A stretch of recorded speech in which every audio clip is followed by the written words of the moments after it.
Hello everyone, welcome to e-Vivekaam. Most of the aspirants who are watching this video might have gone through UPSC syllabus at least once. We have always been told to remember and by heart the syllabus. But we here at e-Vivekaam want to make you understand why we need to study these concepts of geography, governance, social justice and so on. Do we need to understand these concepts just for sake of clearing exam? Or is there any relevance of them in real life? Instead of seeing all these subjects in isolation, we will make you understand the interlinkage and oneness between all these concepts. Come on, relax and join us in this journey of exploring our India.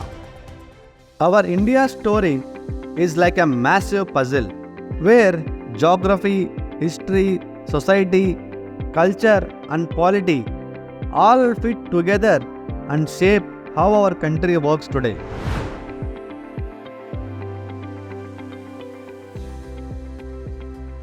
First, let's look at India's location on Earth and how strategic it is. We have the mighty Himalayas in the north, whose glaciers give rise to some of the world's most important rivers like the Ganga, Yamuna and Brahmaputra. Look how beautifully they take curves and form fertile plains, which we technically call the Indo-Gangetic Plain. This region has been the foundation of many civilizations, from the Indus Valley civilization to the modern civilization. By default, we know that plains are rich in alluvial deposits, making them ideal for agriculture. Simultaneously, the discovery of iron ore allowed people to create ploughs, which in turn increased agriculture production. Later, this agriculture and production encouraged people to settle here. As the population grew, a new phenomena of social stratification came into the picture, something we still observe in Indian society today. For agriculture to thrive, we need water, right?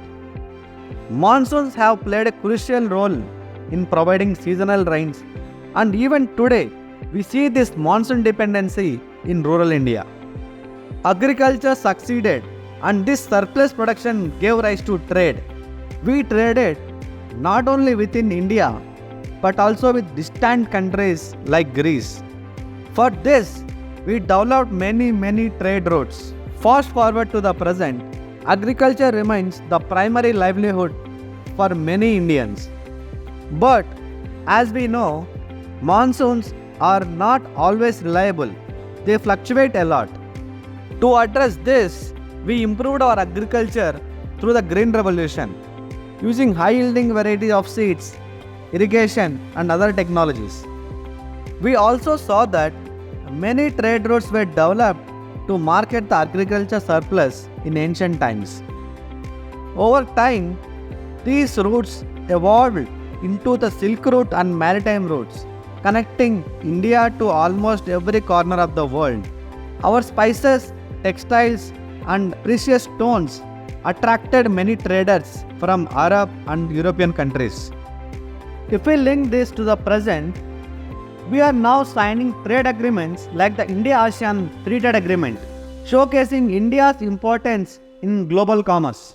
These trade routes also facilitated cultural exchange, which paved the way for the growth of many religions and philosophies.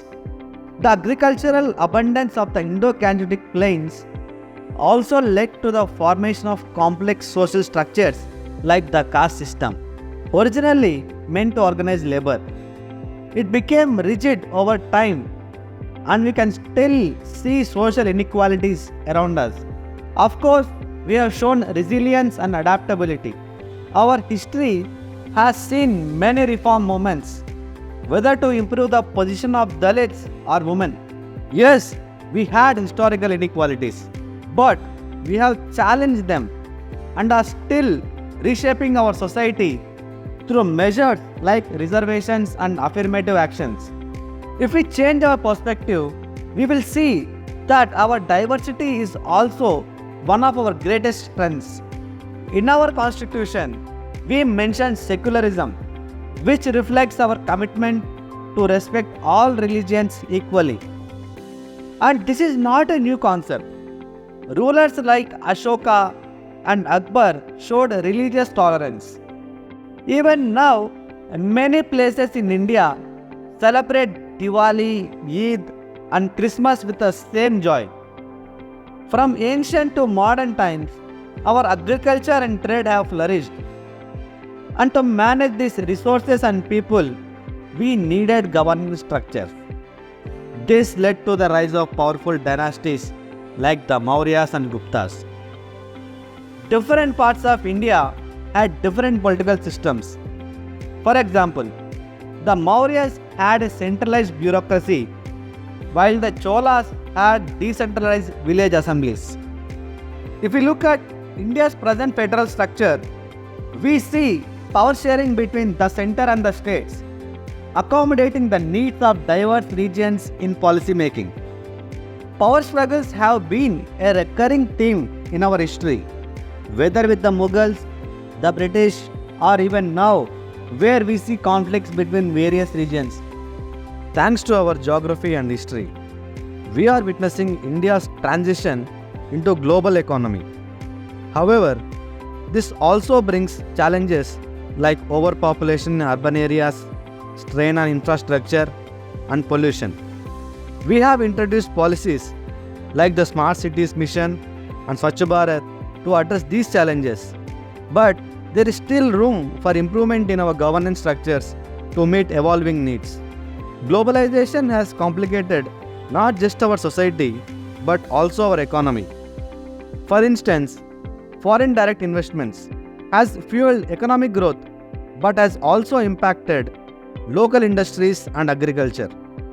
Due to improper governance policies and changing geography, we are also facing environmental challenges. Our great Himalayan glaciers are melting at an alarming rate. If this continues, what will the future hold? This is where the role of science and technology comes in. Whether it's integrating sustainable agriculture for food security or mitigating disasters, we can use satellite technology to assess biodiversity loss, quantum technology for disaster prediction and early warning systems, and biotechnology to develop agricultural varieties. The possibilities are endless. Throughout this journey, we can also see that India's art and culture has been deeply interconnected with geography, economy, and history. Our Ajanta and Ellora caves not only depict ancient religious practices but also reflect aspects like trade patterns and the arrival of monsoon. If we look at modern films like Kalki, they mirror contemporary societal shifts. The connection between all these subjects continues to shape modern India. Consider the Swachh Bharat Abhiyan. It aims to improve sanitation across the country, not just to address health and hygiene, but also to boost the economy by promoting tourism and instilling a sense of national pride, respecting our culture and governance. Whether it's the impact of Himalayas on agriculture, the influence of trade on economic policies, or the interplay of social structures with governance, these subjects are not just academic subjects. They are living forces that continue to shape the lives of millions of Indians. As you prepare for this UPSC examination, don't see these subjects as just general studies, paper 1, paper 2, paper 3, and so on. Instead, imbibe them, integrate them, and see the bigger picture. Then, both your life and learning will become easier and more joyful.